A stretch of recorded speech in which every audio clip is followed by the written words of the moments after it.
Estimado docente y compañeros, tengan ustedes muy buenas tardes. Soy la estudiante Esther Coronel del primer ciclo del Instituto Pablo VI. Hoy les voy a hablar sobre lenguaje y pensamiento. ¿Qué es el lenguaje? El lenguaje es un sistema de signos a través del cual los individuos se comunican entre sí. Estos signos pueden ser sonoros, corporales o gráficos. Tipos de lenguaje: lenguaje verbal, lenguaje no verbal facial, lenguaje no verbal kinésico o lenguaje corporal, lenguaje no verbal proxémico. ¿Qué es el pensamiento? El pensamiento es la facultad, acción y efecto de pensar. Un pensamiento es también una idea o representación mental sobre algo o alguien. Se entiende también como la capacidad de construir ideas y conceptos y de establecer relaciones entre ellas. Los tipos de pensamiento son pensamiento convergente, pensamiento divergente, pensamiento crítico y pensamiento matemático.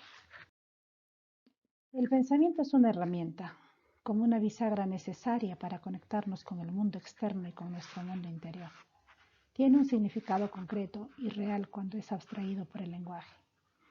En los primeros años de los niños, la familia es la responsable de transmitir elementos básicos del lenguaje. El proceso de significación. Conocemos lo que nos rodea por la experiencia. Lo que nos pasa y sucede se convierte en conocimiento a través del lenguaje, desde nuestros primeros años. Cuando aprendemos el nombre de un objeto, nos apropiamos y así el mismo momento en que lo nombramos, lo ubicamos. Las palabras nos conducen a la realidad. A leer, escuchar, escribir y hablar vamos reconstruyendo procesos de significación. Los juegos de lenguaje. No hay un único lenguaje, sino una variedad de juegos de lenguaje. El juego es una actividad importante en el desarrollo y aprendizaje. El lenguaje nos permite comunicarnos a través de la palabra. Cada juego establece sus propias reglas.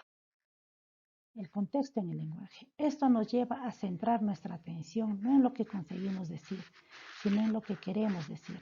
Tenemos que incorporar en el estudio del lenguaje la intención del hablante y también el efecto que produce su emisión sobre quien escucha.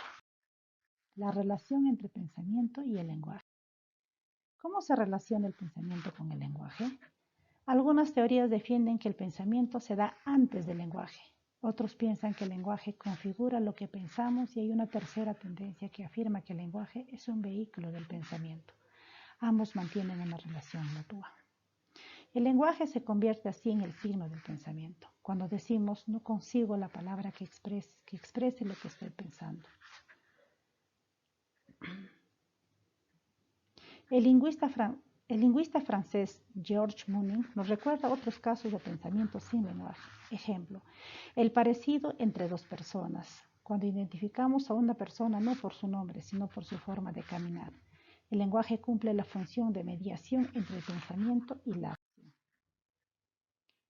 El lenguaje interior según Vygotsky considera que la habilidad lingüística se desarrolla gracias al aprendizaje por imitación, enseñanza y reforzamiento, en lugar de maduración a formación. El relativismo lingüístico, nuestro lenguaje condiciona, predetermina y orienta la forma de ver el mundo. El pensamiento depende del lenguaje. La mentalidad y la forma de actuar están determinadas por la lengua que habla. Lenguaje como vehículo del pensamiento. El lenguaje contiene y expresa el pensamiento, ya que ésta necesita una estructura cognitiva. Mientras la filosofía antigua se interesaba por conocer el ser y la naturaleza, la filosofía moderna se interesaba por conocer y pensar. La filosofía contemporánea se interesa por el lenguaje y la actividad comunicativa. Cerebro y lenguaje. ¿Cómo el cerebro hace posible el lenguaje?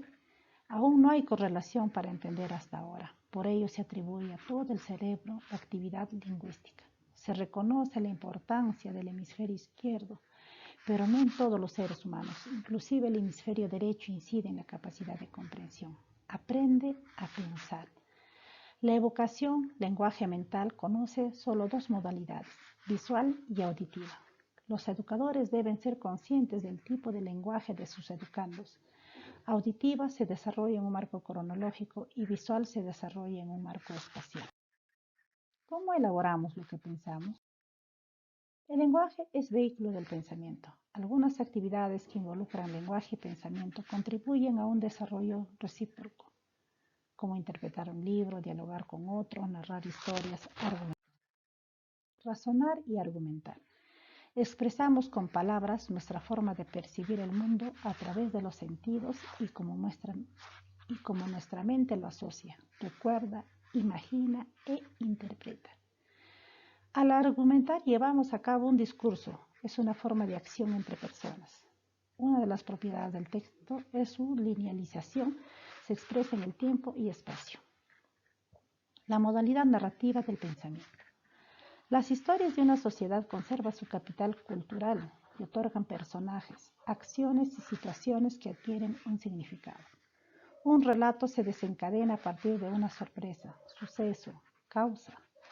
Parte siempre de una actividad cotidiana y secuencial. Las historias no nacen de la nada, se toman elementos prestados de historias que hemos escuchado.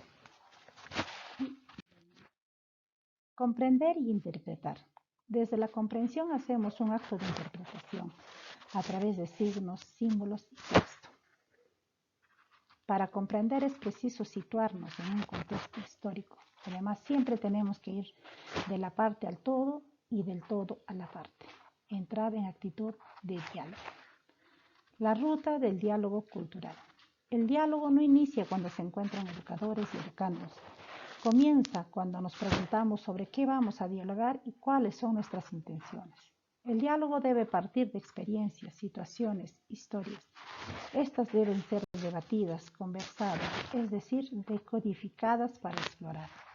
La intención de la educación no es solo transmitir conocimiento, sino una oportunidad para que el educando analice de forma crítica sus conocimientos y esté dispuesto a transformarlos. Mis conclusiones. Introducir a los nuevos al lenguaje es dar la palabra, hacer hablar, dejar hablar, transmitir la lengua para que con ella cada uno pronuncie su propia palabra. La finalidad de todo proceso educativo es proporcionar a los alumnos los recursos para que ellos tomen entre sus manos la trayectoria de su vida. Dar la palabra al estudiante para que éste pronuncie su propio pensamiento. La lengua es el eje transversal en el currículo escolar. Por ello, cualquier disciplina escolar necesita el dominio de competencias lingüísticas para adquirir información, interpretarla, analizarla y comprenderla. Muchas gracias por su atención.